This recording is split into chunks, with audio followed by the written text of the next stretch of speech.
Negotiable instrument ಕಾಯ್ದೆ 1881 section 138 ಕುರಿತು ನಡೆಯುತ್ತಿರುವ 10 ಭಾಗಗಳ ವಿಶೇಷ ಕಾನೂನು ಜಾಗೃತಿ ವಿಡಿಯೋ ಸರಣಿಯ 5ನೇ ಭಾಗಕ್ಕೆ ನಿಮ್ಮೆಲ್ಲರಿಗೂ ಸ್ವಾಗತ. ಇಂದಿನ ವಿಡಿಯೋದಲ್ಲಿ ಅತ್ಯಂತ ಪ್ರಮುಖ ವಿಷಯವಾದ ಸುಳ್ಳು ಅಥವಾ ತಪ್ಪಾಗಿ ದಾಖಲಿಸಲಾದ ಚೆಕ್ ಬೌನ್ಸ್ ಪ್ರಕರಣದಿಂದ ಹೇಗೆ ರಕ್ಷಿಸಿಕೊಳ್ಳಬೇಕು ಎಂಬುದನ್ನು ಸಂಪೂರ್ಣವಾಗಿ ತಿಳಿದುಕೊಳ್ಳೋಣ. ಸ್ನೇಹಿತರೆ, ಹಲವರು ಖಾಲಿ ಚೆಕ್, ಭದ್ರತಾ ಚೆಕ್ ಅಥವಾ ಹಳೆಯ ವ್ಯವಹಾರಗಳ ದುರುಪಯೋಗದಿಂದ ಸುಳ್ಳು ಚೆಕ್ ಬೌನ್ಸ್ ಪ್ರಕರಣದಲ್ಲಿ ಸಿಲುಕುತ್ತಾರೆ. ಮುಖ್ಯವಾಗಿ ಗಮನಿಸಬೇಕಾಗಿರುವಂತಹ ಸುಳ್ಳು ಚೆಕ್ ಬೌನ್ಸ್ಗಳಲ್ಲಿ ಪ್ರಮುಖವಾಗಿ ಖಾಲಿ ಚೆಕ್ ಅಥವಾ ಭದ್ರತಾ ಚೆಕ್ ಅಥವಾ ಹಳೆಯ ವ್ಯವಹಾರಗಳ ದುರುಪಯೋಗದಿಂದ ಸುಳ್ಳು ಚೆಕ್ ಬೌನ್ಸ್ ಪ್ರಕರಣದಲ್ಲಿ ಸಿಲುಕುತ್ತಾರೆ. ನೀವು ಯಾವಾಗಲೂ ಕೊಟ್ಟಿರುವಂಥ ಖಾಲಿ ಚೆಕ್ಕು, ಯಾವಾಗಲೂ ಕೊಟ್ಟಿರುವಂಥ ಭದ್ರತಾ ಚೆಕ್ಗಳು, ಹಳೆಯ ವ್ಯವಹಾರಗಳಲ್ಲಿ ನೀಡಿರುವಂಥ ಚೆಕ್ಗಳು ಬೇರೆಯವರು ಅದನ್ನು ದುರುಪಯೋಗಿಸಿಕೊಂಡು ಅದು ಒಬ್ಬರಿಗೆ ಕೊಟ್ಟಿದ್ದರೆ ಇನ್ನೊಬ್ಬರ ಕೈಯಲ್ಲಿ ಕೇಸ್ ಹಾಕುವಂಥದ್ದು. ಯಾರೋ ಒಬ್ಬರಿಗೆ ಹೆಸರಲ್ಲಿ ಖಾಲಿ ಚೆಕ್ ಕೊಟ್ಟಿರ್ತಾರೆ, ಅವನಿಗೂ ಅದಕ್ಕೆ ಸಂಬಂಧನೇ ಇಲ್ಲ, ಅವನು ಮೂರನೇ ಪಾರ್ಟಿಗೆ ಚೆಕ್ ಕೊಟ್ಟು ಕೇಸ್ ಹಾಕಿಸಿರ್ತಾನೆ. ಈ ರೀತಿಯಾಗಿ ದುರುಪಯೋಗ ಆಗಿರುತ್ತೆ. ಆ ಒಂದು ವಿಚಾರದ ಬಗ್ಗೆ ಈ ವಿಡಿಯೋವನ್ನು ವಿಡಿಯೋದಲ್ಲಿ ಸಂಪೂರ್ಣವಾಗಿ ತಿಳಿದುಕೊಳ್ಳೋಣ. ಈ ನಿಟ್ಟಿನಲ್ಲಿ ಇಂತಹ ಸಂದರ್ಭದಲ್ಲಿ ಮೊದಲನೆಯದಾಗಿ ಮಾಡಲೇಬೇಕಾದ ಕೆಲಸ ಎಂದರೆ ನ್ಯಾಯಾಲಯದ ಸಮನ್ಸ್ ಅಥವಾ ಕಾನೂನು ನೋಟಿಸ್ ಅನ್ನು ಎಂದಿಗೂ ನಿರ್ಲಕ್ಷ್ಯ ಮಾಡಬಾರದು. ಈ ರೀತಿಯಾಗಿ ಬಂದಂತಹ ದಾಖಲೆಗಳ ಮೇಲೆ, ಪ್ರಕರಣ ದಾಖಲಾದ ಮೇಲೆ ನಿಮಗೆ ಬಂದಂತಹ ನೋಟಿಸನ್ನು, ಸಮನ್ಸನ್ನು ನಿರ್ಲಕ್ಷ್ಯ ಮಾಡದೆ ವಕೀಲರನ್ನು ಸಂಪರ್ಕಿಸಿ ಅದಕ್ಕೆ ರಿಪ್ಲೈ ನೋಟಿಸನ್ನು ನೀಡಬೇಕಾಗಿರುವುದು ನಿಮ್ಮ ಕರ್ತವ್ಯವಾಗಿರುತ್ತದೆ. ಹಲವರು ಭಯದಿಂದ ಅಥವಾ ಅಜಾಗರೂಕತೆಯಿಂದ ನ್ಯಾಯಾಲಯಕ್ಕೆ ಹಾಜರಾಗುವುದಿಲ್ಲ.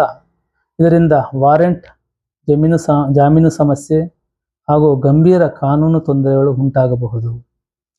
ಇಲ್ಲಿ ಮುಖ್ಯವಾಗಿ ತಿಳಿಯಬೇಕಾಗಿರುವಂಥದ್ದು, ಈ ಪ್ರಕರಣಗಳಲ್ಲಿ ಮುಖ್ಯವಾಗಿ ಇದು ಅಪರಾಧಿಕ ಪ್ರಕರಣವಾಗಿದ್ದು ಕಾನೂನು ನೋಟಿಸ್ ಬಂದ ಮೇಲೆ ಯಾವುದೇ ಕಾರಣಕ್ಕೂ ನಿರ್ಲಕ್ಷ್ಯ ಮಾಡಬಾರದು.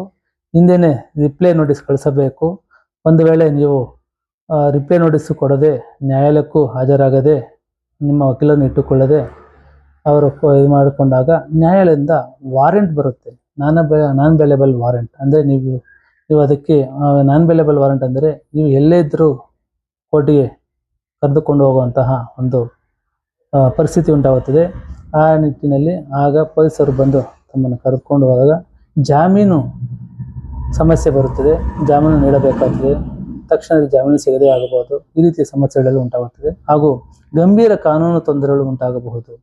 ಆದ್ದರಿಂದ ತಕ್ಷಣ ಅನುಭವ ಹೊಂದಿದ ವಕೀಲರನ್ನು ಸಂಪರ್ಕಿಸಿ ಸರಿಯಾದ ಕಾನೂನು ಸಲಹೆ ಪಡೆಯುವುದು ಅತ್ಯಂತ ಮುಖ್ಯ. ನಂತರ ಕೆಲವು ಮುಖ್ಯ ಅಂಶಗಳನ್ನು ಪರಿಶೀಲಿಸಬೇಕು. ನಿಜವಾಗಿಯೂ ಸಾಲ ಇದೆಯೇ? ಹಣ ಈಗಾಗಲೇ ಪಾವತಿಸಲಾಗಿದೆಯೇ? ಚೆಕ್ ಕೇವಲ ಭದ್ರತಾ ಉದ್ದೇಶಕ್ಕಾಗಿತ್ತೇ? ಖಾಲಿ ಚೆಕ್ ದುರುಪಯೋಗವಾಗಿದೆಯೇ? ದೂರುದಾರರ ಬಳಿ ಅಷ್ಟು ಹಣ ಕೊಡುವ ಅಧಿಕ ಆರ್ಥಿಕ ಸಾಮರ್ಥ್ಯ ಇದೆಯೇ? ಈ ರೀತಿಯಾಗಿ ಬಸವಲಿಂಗಪ್ಪ ವರ್ಸಸ್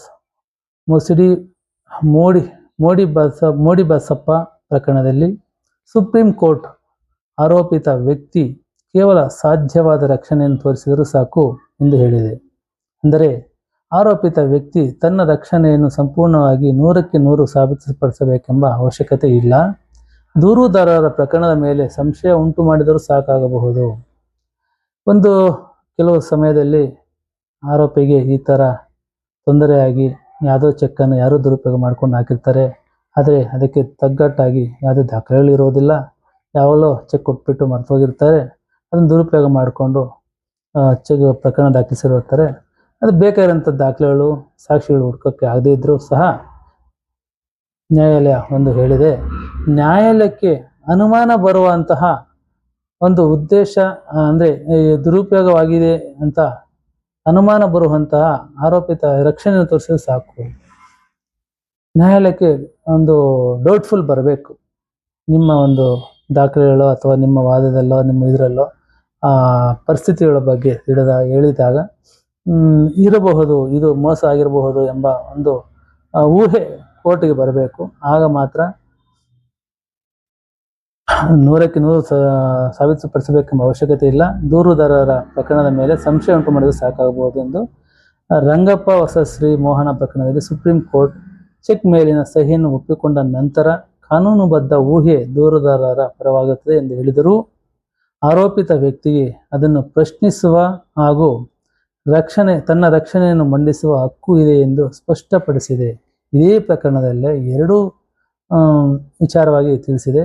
ಒಂದು, ದೂರುದಾರರು ಸುಪ್ರೀಂ ಕೋರ್ಟಲ್ಲಿ ಹೇಳುವಂಥ ಸಹಿಯನ್ನು ಒಪ್ಪಿಕೊಂಡ ಮೇಲೆ ಊಹೆ ದೂರುದಾರ ಪರವಾಗಿದ್ದರೂ ಸಹ ಆರೋಪಿತ ವ್ಯಕ್ತಿಗೆ ಅದನ್ನು ಪ್ರಶ್ನಿಸುವ ಮತ್ತು ರಕ್ಷಣೆ ಮಂಡಿಸುವ ಹಕ್ಕು ಕೂಡ ಇದೆ ಎಂದು ಸ್ಪಷ್ಟವಾಗಿ ತಿಳಿಸಿದೆ.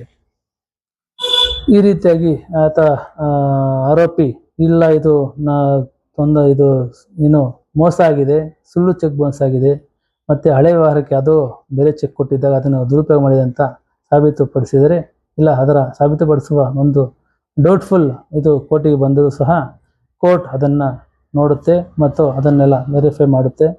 ಆ ರೀತಿಯಾಗಿ ಮಾಡಿರುವಂತಹ ದಾಖಲೆಗಳು ಪರಿಶೀಲಿಸುತ್ತೆ. ಈ ನಿಟ್ಟಿನಲ್ಲಿ ಬ್ಯಾಂಕ್ ಖಾತಾ ವಿವರಗಳು, ವಾಟ್ಸಪ್ ಸಂದೇಶಗಳು, ಹಣ ವರ್ಗಾವಣೆ ದಾಖಲೆಗಳು, ಒಪ್ಪಂದಗಳು, ರಶೀದಿಗಳು, ಧ್ವನಿ ಅಥವಾ ಡಿಜಿಟಲ್ ಸಾಕ್ಷ್ಯಗಳು ಬಹಳ ಮುಖ್ಯವಾಗುತ್ತವೆ. ಸ್ನೇಹಿತರೆ, ಇಂತಹ ಪ್ರಕರಣದಲ್ಲಿ ಪ್ರಮುಖವಾಗಿ ಯಾವುದೇ ಸಾಕ್ಷಿಗಳು ಇಲ್ಲದಿದ್ದರೂ ತಮ್ಮ ಒಂದು ವ್ಯವಹಾರದಲ್ಲಿ ನೀವು ಯಾರು ಚೆಕ್ ಕೊಟ್ಟಿರ್ತೀರೋ ಅವರಿಗೂ ಮತ್ತು ಈಗ ಕೇಸ್ ನಿಮ್ಮ ಮೇಲೆ ಮೂರನೇ ವ್ಯಕ್ತಿ ಕೇಸ್ ಹಾಕಿದ್ದರೆ ಅವರಿಗೂ ಇವರಿಗೂ ಮಧ್ಯೆ ವ್ಯವಹಾರ ಹೇಗಿದೆ, ಹೆಂಗೆ ಚೆಕ್ ಅವರ ಹತ್ರ ಹೋಯಿತು, ಹೆಂಗೆ ಇದನ್ನು ದುರುಪಯೋಗಿಸ್ಕೊಂಡ್ರು ಅಂತ ವಿವರಗಳನ್ನು ತಿಳಿಸುವಂತಹ ಒಂದು ಆನ್ಲೈನ್ ವ್ಯವಹಾರ, ಅಂದರೆ ಫೋನಲ್ಲಿ ಮಾತಾಡಿದಂಥದ್ದಾಗಲಿ, ವಾಟ್ಸಪ್ ಸಂದೇಶಗಳಾಗಲಿ, ಯಾವುದೇ ಖಾತೆ ವಿವರಗಳು ನೀವು ಅವರಿಗೆ ಕೊಟ್ಟಿರುವಂತಹ ಬೇರೆ ಮೂರನೇ ವ್ಯಕ್ತಿಗೆ ಹೋಗಿರೋಂಥಕ್ಕೆ ಸಾಬೀತುಪಡಿಸೋದಕ್ಕೆ ನಾನು ಅಂಥವ್ರಿಗೆ ಕೊಟ್ಟೇ ಇಲ್ಲ, ಅವರು ನಮಗೆ ವ್ಯವಹಾರನೇ ಇಲ್ಲ ಅಂತ ಸಾಬೀತುಪಡಿಸಿದಾಗ ನೀವು ವ್ಯವಹಾರ ಮಾಡಿರೋದು ಯಾರಿಗಿದೆಯೋ, ಯಾರಿಗೆ ಚೆಕ್ ಕೊಟ್ಟಿರ್ತೀರೋ ಅದರ ಮೇಲೆ ಒಂದು ದಾಖಲೆಗಳು ನೀವು ಸಾಬೀತುಪಡಿಸಿದಾಗ ನ್ಯಾಯಾಲಯಕ್ಕೆ ಈ ದಾಖಲೆಗಳೆಲ್ಲವೂ ಮುಖ್ಯವಾಗುತ್ತವೆ. ಹಲವಾರು ಪ್ರಕರಣಗಳಲ್ಲಿ ದೂರುದಾರರ ಬಳಿ ಹಣ ಕೊಡುವ ಸಾಮರ್ಥ್ಯವಿಲ್ಲ ಎಂಬುದನ್ನು ತೋರಿಸುವ ಮೂಲಕವೂ ಆರೋಪಿತ ವ್ಯಕ್ತಿಗಳು ರಕ್ಷಣೆ ಪಡೆದಿದ್ದಾರೆ. ಇದು ಮುಖ್ಯವಾದ. ಈ ರೀತಿ ಮೂರನೇ ವ್ಯಕ್ತಿ ಚೆಕ್ ಹಾಕಿದಂದ ತಕ್ಷಣವೇ ಕೇಸ್ ಗೆಲ್ಲೋದಕ್ಕಾಗೋದಿಲ್ಲ. ಆವಾಗ ಒಂದು ಉದಾಹರಣೆ ಎಂದರೆ 10 ಲಕ್ಷ ರೂಪಾಯಿ ಚೆಕ್ಗಳನ್ನು ಮತ್ತು 10 ಲಕ್ಷ ರೂಪಾಯಿ ಪ್ರಕರಣ ದಾಖಲಿಸಿರ್ತಾರೆ. ಆ ಚೆಕ್ಕಿನಲ್ಲಿ, ನಿಮ್ಮ ಚೆಕ್ಕಿನಲ್ಲಿ 10 ಲಕ್ಷ ರೂಪಾಯಿಗಳನ್ನು ಬರೆದುಕೊಂಡು ಖಾಲಿ ಚೆಕ್ಕಿನಲ್ಲಿ ಪ್ರಕರಣ ದಾಖಲು ಮಾಡಿರ್ತಾರೆ. 10 ಲಕ್ಷ ರೂಪಾಯಿ ಅವರು ನಿಮಗೆ ಕೊಡುವಂತಹ ಒಂದು ಆರ್ಥಿಕ ಸಾಮ್ಯತೆ ಅವರ ಹತ್ರ ಇಲ್ಲ, ಅವರಿಗೆ 10 ಲಕ್ಷ ರೂಪಾಯಿಗಳನ್ನು ನಮಗೆ ಕೊಡುವಂತಹ ಒಂದು ಕೆಪಾಸಿಟಿ ಇಲ್ಲ ಅನ್ನೋದನ್ನು, ನೀವು ಸಾಮರ್ಥ್ಯ ಇಲ್ಲ ಎಂಬುದನ್ನು ಕೋರ್ಟಿನಲ್ಲಿ ಸಾಬೀತುಪಡಿಸಿದರೆ ಈ ಚೆಕ್ ಬೌನ್ಸ್ ನಿಮ್ಮ ಪರವಾಗಿ ಆಗುತ್ತದೆ, ಸಾಬೀತುಪಡಿಸಬೇಕಾಗುತ್ತದೆ. 10 ಲಕ್ಷ ರೂಪಾಯಿ ಕೊಡೋದಕ್ಕೆ ಅದಕ್ಕೆ ಯಾವುದೇ ಇಲ್ಲ, ಏನು ಸಾಮರ್ಥ್ಯ ಇಲ್ಲ ಅಂತ. ಅದಕ್ಕೆ ಬೇಕಾದ ದಾಖಲೆಗಳನ್ನು ಕೋರ್ಟಿಗೆ ಸಬ್ಮಿಷನ್ ಮಾಡೋಕ್ಕಾಗುತ್ತದೆ. ಈ ರೀತಿಯಾಗಿ ಸಾಮರ್ಥ್ಯವಿಲ್ಲ ಎಂಬುದನ್ನು ತೋರಿಸುವ ಮೂಲಕ ಆರೋಪಿತ ವ್ಯಕ್ತಿಗಳು ರಕ್ಷಣೆ ಪಡೆದಿದ್ದಾರೆ. ಸ್ನೇಹಿತರೆ, ಸುಳ್ಳು ಪ್ರಕರಣ ಬಂದಾಗ ಭಯ ಪಡೋದಕ್ಕಿಂತ ಕಾನೂನುಬದ್ಧವಾಗಿ ಹೋರಾಡುವುದು ಮುಖ್ಯ. ಸರಿಯಾದ ದಾಖಲೆಗಳು ಮತ್ತು ಸರಿಯಾದ ಕಾನೂನು ರಕ್ಷಣೆ ಇದ್ದರೆ ನ್ಯಾಯಾಲಯದಲ್ಲಿ ನಿಮ್ಮ ಹಕ್ಕುಗಳನ್ನು ಕಾಪಾಡಿಕೊಳ್ಳಬಹುದು. ಆದ್ದರಿಂದ ಯಾವುದೇ ಖಾಲಿ ಚೆಕ್ ನೀಡಬೇಡಿ. ಪ್ರತಿಯೊಂದು ಹಣಕಾಸು ವ್ಯವಹಾರಕ್ಕೂ ದಾಖಲೆ ಇಟ್ಟುಕೊಳ್ಳಿ ಹಾಗೂ ಬ್ಯಾಂಕ್ ಮೂಲಕ ವ್ಯವಹಾರ ನಡೆಸಿ. ಈ ಮಾಹಿತಿ ನಿಮಗೆ ಉಪಯುಕ್ತವಾಗಿದ್ದರೆ ಲೈಕ್ ಮಾಡಿ, ಶೇರ್ ಮಾಡಿ ಹಾಗೂ ಮುಂದಿನ ಭಾಗಗಳ ಮಹತ್ವದ ಕಾನೂನು ಮಾಹಿತಿಗಾಗಿ ನಮ್ಮ ಚಾನಲನ್ನು ಸಬ್ಸ್ಕ್ರೈಬ್ ಮಾಡಿಕೊಳ್ಳಿ. ಮುಂದಿನ ಭಾಗದಲ್ಲಿ ಚೆಕ್ ಬೌನ್ಸ್ ಪ್ರಕರಣದಲ್ಲಿ ಜೈಲು ಶಿಕ್ಷೆ ಆಗುತ್ತದೆ ಎಂಬ ಅತ್ಯಂತ ಪ್ರಮುಖ ಕಾನೂನು ವಿಷಯವನ್ನು ವಿವರವಾಗಿ ತಿಳಿದುಕೊಳ್ಳೋಣ. ಈ ವಿಡಿಯೋವನ್ನು ಕೊನೆಯವರೆಗೂ ನೋಡಿದ ತಮಗೆ ಧನ್ಯವಾದಗಳು.